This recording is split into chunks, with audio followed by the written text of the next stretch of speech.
Hello friends, in this series of videos in theory of computation, right now we are doing designing of DFAs, and in the last video we have designed a DFA which accepts something starting with either this or that. Now let's try better two cases in this video. Okay friends, now let's try out this quiz. It says what? Design a minimal DFA again over alphabet over a comma b such that every string accepted must end with so and so. So now you say I have changed the case. Instead of saying about starting with so and so, let's say ending with so and so. But again our framework is same. What is step number one? First, always you try to accept what the smallest string possible, which in this particular case again going to be what? Either double A or what? Double B. So let me do that. On an initial state q naught, first let me start with what? A. I'll go to q1, and then again on A let me go to q2. Again I am remembering the smallest string possible, and again on B let me go to what? Q3, and again on second B let me go to what? Q4. So now you see it works fine. It accepts the smallest string possible. Again always remember what is step number two. Step number two is again you complete that DFA. Okay, now you see state q naught is already being completed, so A and B both. Now you see q1. Now you understand this thing. I have started with what? A, and suddenly B comes. Now in this case, is it required to go to a dead state? Answer is certainly no. Why? You understand this thing. Even if B comes on the state q1 now, I'm not saying that I must start with double A. I'm saying I must end with what? Double B. So you understand this thing. If I have started with A, I was trying to find a second A so that I could reach the final state. But if after A B comes, first of all we must understand that the pattern is being destroyed.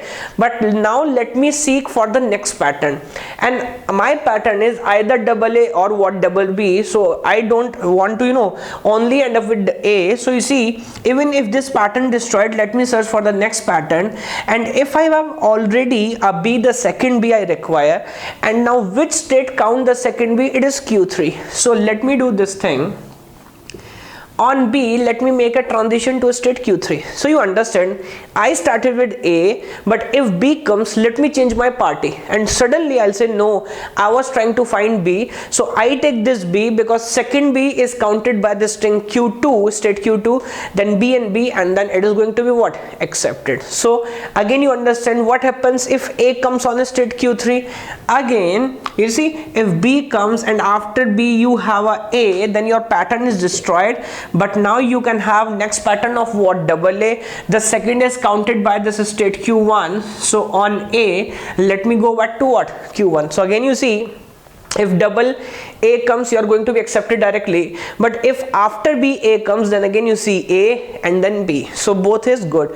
Now Q2 and Q4. Now you understand.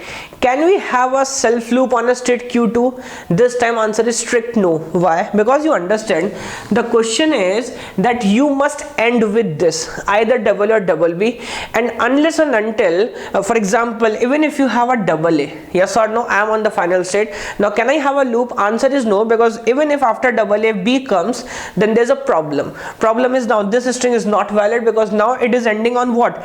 AB. So again you understand, even if double A was there and I am on the state Q2, but suppose if A comes after that, then no problem, I can have a loop on A and I can have a loop on B. Yes or no? Yes. But if B comes on Q2, so you understand, after A, if B comes, then again let me change my party and I'll start seeking for what? The second B. So again let me come back to this state Q3, and on A let me go there to on a state Q1. So you understand, A is good, B double B is good, but even if A comes on Q4, we have already solved a number of questions on ending patterns, and you understand, if you end with so and so, you don't require a dead state, but you can not only just sit and loop there on the final state, you have to come back, because unless and until the string is not completed or end, you cannot say whether it is accepted or rejected, because the condition of the acceptance is also based on what? The ending of the string. So let me come back to Q1 and then go to what? Q2. So now I hope that is correct, machine. and it will do what? It will accept all the logics where we end up either with what, double A or what, double B. Now let's try one more change in that, because we have done starting with so and so, ending with so and so. So now let's try, if have a substring so and so. Okay, so here's the question. It says what? It must accept every string, but it must contain a substring that is double A or double B. So let's do that. Again, what are the smallest string possible, double A or double B? So I'll always first do what? Try to accept the smallest string possible. So I'll start from a straight Q naught, and let me say on A, let me go to what? Q1. Again on second A, let me go to Q2. That should be final. Again on B, let me go to what? Q3, let me say, and on B again let me go to what? Q4. That will also be final. Okay, now what is the second logic? We must make the system complete. Remember, that is a substring pattern. Now you understand this thing.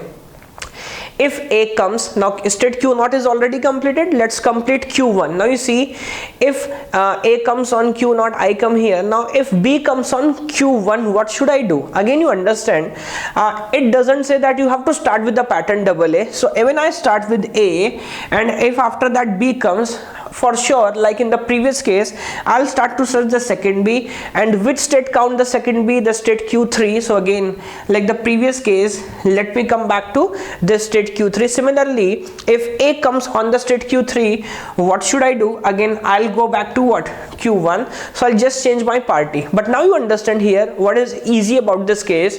If you start with A and you have a and if you reach Q2, now you tell me, should I loop or should I come back? You see, it doesn't say you must end up with so and so. It just says you have a substring. If you manage somehow to reach this state Q2, it means what? The pattern, this double A, is already being encountered. So there is no logic to go back or no requirement to go back. So what can I do also here?